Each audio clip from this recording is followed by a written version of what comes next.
The head of Instagram is calling for a social media industry body to help keep young people safe online.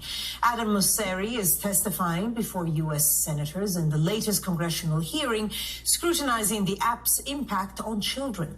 This follows the release of leaked internal documents from its parent company, Meta, which revealed the company's own research showed Instagram negatively affects teenagers' mental health.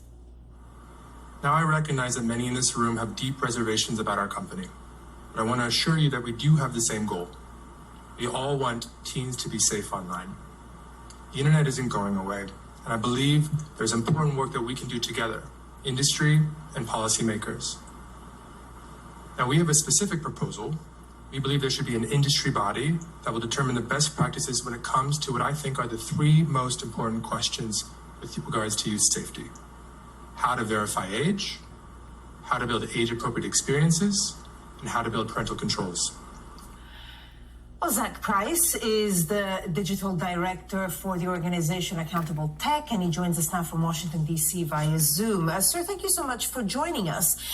So he's calling for an industry body to help keep young people online, just explaining there some of the issues this body would have to look at. What do you make of that proposal? Well, thanks so much for having me on today. Let's be clear, Facebook loves to throw out these shiny objects before a congressional hearing. It's something we've seen time and time again from this company that enjoys the art of deflection, distraction, and deferring responsibility to others. It's pretty rich from my perspective for a company that is known for years via their own internal researchers that their platform poses a serious danger to young people across the world to now, just hours before a congressional hearing, propose new ideas for how to better protect kids online. If Facebook truly cared about the health and well-being of young people across the world, they would have taken action years ago. From my perspective, it's too little, too late. Not wanting to defend Facebook, but I guess social media is such a movable feast. I mean, even Instagram is a relatively new platform, so maybe a lot of these issues are becoming clearer now. But do you think that it should be up to Instagram or Facebook or any of these platforms to govern themselves, or do you think their idea of an external industry body is a valid one? I think it's a valid idea, worth consideration. But ultimately, I don't think we should necessarily look to Facebook for these ideas. We know that Facebook has known for years that their platforms pose a serious danger to young people. 1 in 3 teenage girls say that Instagram has caused them mental health challenges, according to Facebook's own internal research.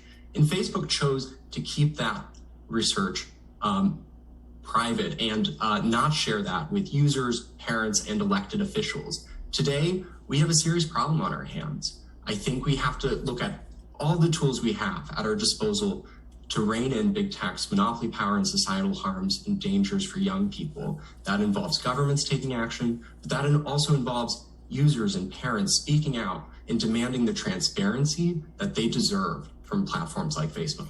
One of the measures that Instagram has said it will propose is basically a message that comes up saying you need to take a break if you've been on the platform for too long, and maybe seeing a lot of, or looking for a lot of the same content.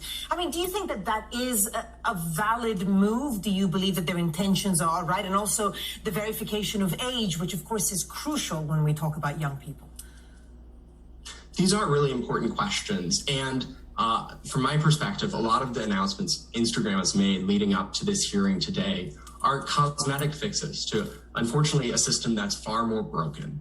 And at the end of the day, we have to step back and ask ourselves, well, how does Instagram make money? And I think it's important to look at their toxic business model that at the end of the day is about hooking users for as long as possible to run as many ads as possible on their feed to generate as much revenue as possible. Facebook makes 98% of its revenue from this toxic business model of surveillance advertising. So when they propose a simple fix like taking a break, I think they do that because they know they have the ability to hook users and lure them back to the platform.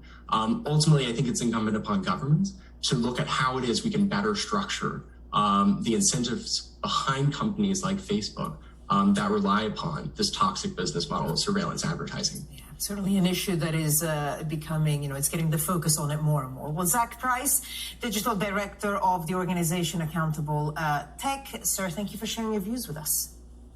Thanks so much for having me.